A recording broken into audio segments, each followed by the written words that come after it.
I used Creator Studio for the entire month of February plus 2 days in March to account for 30 days so that you don't have to. Let's talk about my experience and whether or not I'm going to be making the full switch over to Apple Creator Studio and giving up Adobe Creative Cloud and Microsoft. Let's get into it.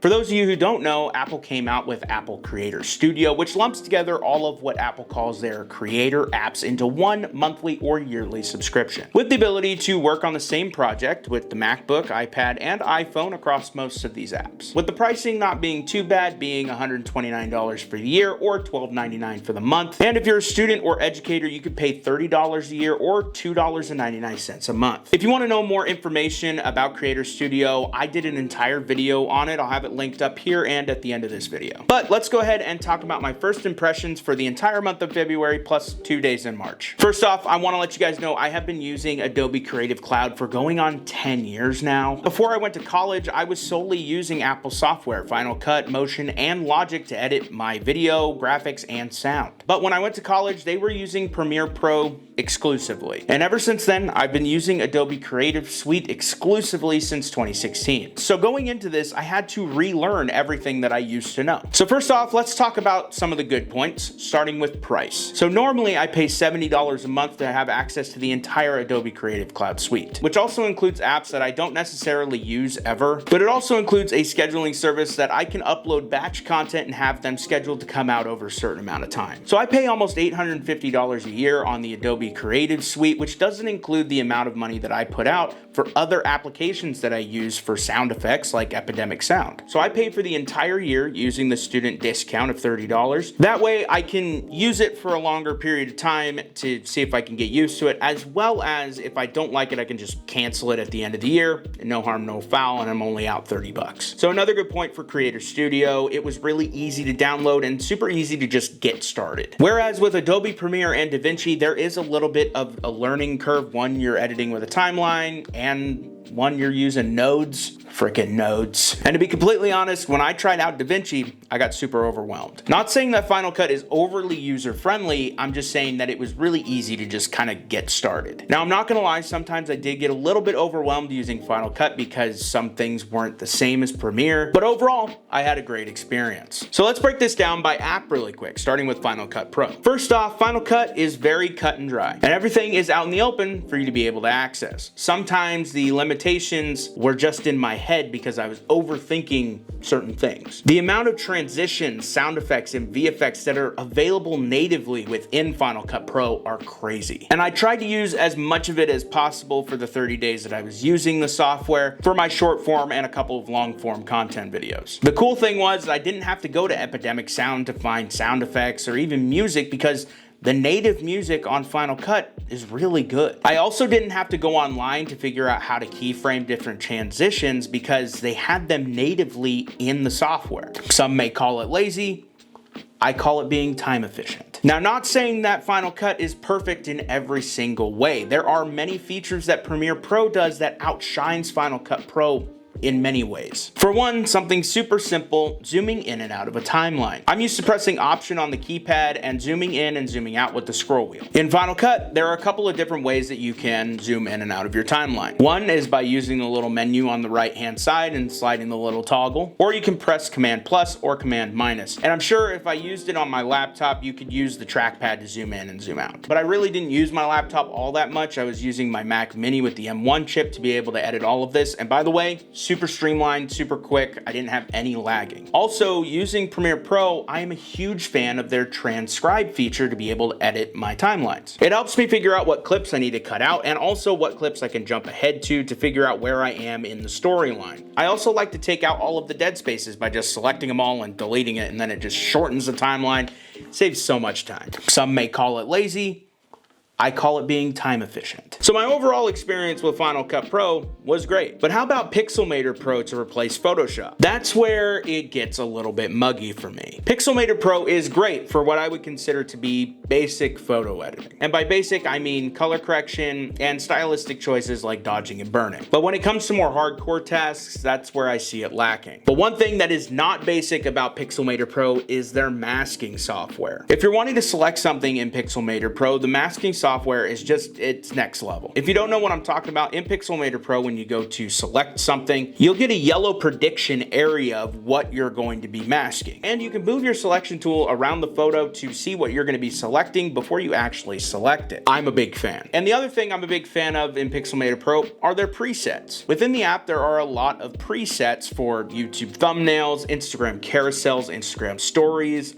YouTube banners, and even if you're wanting to come out with a product, they have models on there wearing t-shirts and hoodies, and when you upload your logo on there, it will actually reflect the waviness of the t-shirt or hoodie. Also a big fan. That's where Pixelmator Pro kind of falls off for me. And maybe it's because I've used Photoshop way more than I've used Pixelmator Pro, and I don't know all of their ins and outs. I tend to lean more towards Photoshop because I feel like they have a lot more tools available and everything is a lot easier to get to. But then again, I have been using Photoshop a lot longer. I think that if I used Pixelmator Pro a little bit longer, I would probably understand more of the ins and outs of the software, but as of right now, Photoshop is where I'm at. Plus, I use Lightroom Classic a lot when it comes to batch editing photos, as well as giving photos my signature touch. And Apple's version of Lightroom is called Photomator, which isn't included in Creator Studio, but you can subscribe to it for $30 a year or pay for a lifetime use of 120 bucks. I didn't end up downloading this application, but I have seen some videos on it, and a lot of people say that it's good, but it's not as good as Lightroom. As for visual effects, I did dabble a little bit in motion, and what I can tell you is that it is easier to just kind of like dive into than After Effects. But I can tell to get a little bit more out of it, there is a big learning curve. I don't do a lot of motion graphics at all unless I really need to. So when I was playing around with it, all I used it for was to make a plane go from one end of the screen to the other. Also, I didn't touch Logic at all the entire month, which is no surprise because I normally never even touch Audition unless I have to make a voiceover, and I didn't film a voiceover the entire month. But I do understand that Logic is a very powerful tool. I did use it a little bit in college in my post-production classes as well as my music mixing class. I don't usually do that much audio editing, and when I do, I usually do it natively in Premiere Pro. I also noticed that all of these applications ran super smoothly across all of my Apple ecosystem, which is no surprise because all of these apps are made for the Apple ecosystem. Like I said before, my main computer is an M1 Mac Mini, and it ran Final Cut Pro like a champ, processing 4K timelines with both 60 and 120 frame per second video, with multiple lines of footage and sound. And of course, my M4 Pro MacBook Pro is no contestant, it worked perfectly fine. Now, as for the other applications within Creator Studio, I didn't touch Microsoft Office at all for the entire month of February plus 2 days of March. That includes Microsoft Word, Excel, and PowerPoint, which means I got to use Pages, Numbers, and Keynote. And just like I said in my original video on Creator Studio, I think it's mostly personal preference, but Microsoft Office, to me, is stronger. Not saying that you shouldn't use those programs. I believe it is a use case scenario. Remember that when you purchase any Apple computer, you get Pages, Numbers, and Keynote automatically for free, which means you don't have to pay a subscription cost if you don't want to. If I'm in a group project as a student, I usually will use Google Docs so that we can all work together over the cloud on the same project. That also works for Google Slides as well as Sheets. But I am going to end up sticking with the Microsoft Office suite, mostly because I'm used to it. I've been using it for years, since high school, and I just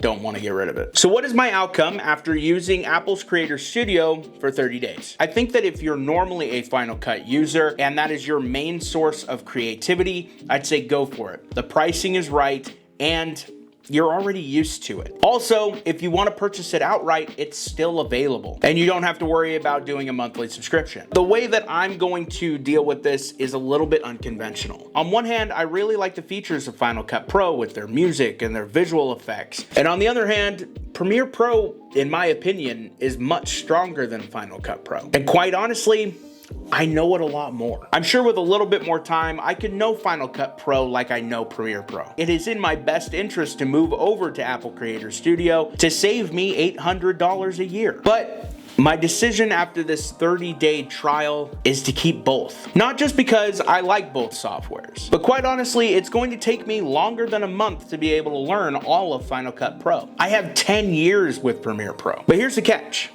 I purchased Final Cut Pro, Logic Pro, and Motion back in 2016 in full before I went to college. So as of right now, I will not be renewing my subscription at the end of my subscription year. I am going to take the year of 2026 to learn as much about Final Cut as I possibly can to see if I can get it to replace Premiere Pro. But I will not be getting rid of Photoshop and Lightroom. So I might downgrade my membership from the everything included program to just the photography included program that they have for $20 a month. But we'll have to find out what happens next February after my subscription runs out. Do I think that other people should see this opportunity and take it? Absolutely. It's a great deal. And if you're still learning how to video edit and you don't have that main software that you use, I'd say go for it. It'll save you money in the long run. So let me know what you guys think about Creator Studio down below. Did you guys give it a shot? What editing software do you guys use and did it change? As always, if you like this video, give it a like. If you really like this video, hit that subscribe button and consider joining the family. Thank you guys so much for watching. I'll see you in the next one. Stay classy. Bye. What do you guys think of the new studio? It's a little weird, a little different. This still needs to be hung. It's sitting on a drawer right now. But I mean, hey, fairy lights. Am I right? Okay. Studio tour video. That's coming up.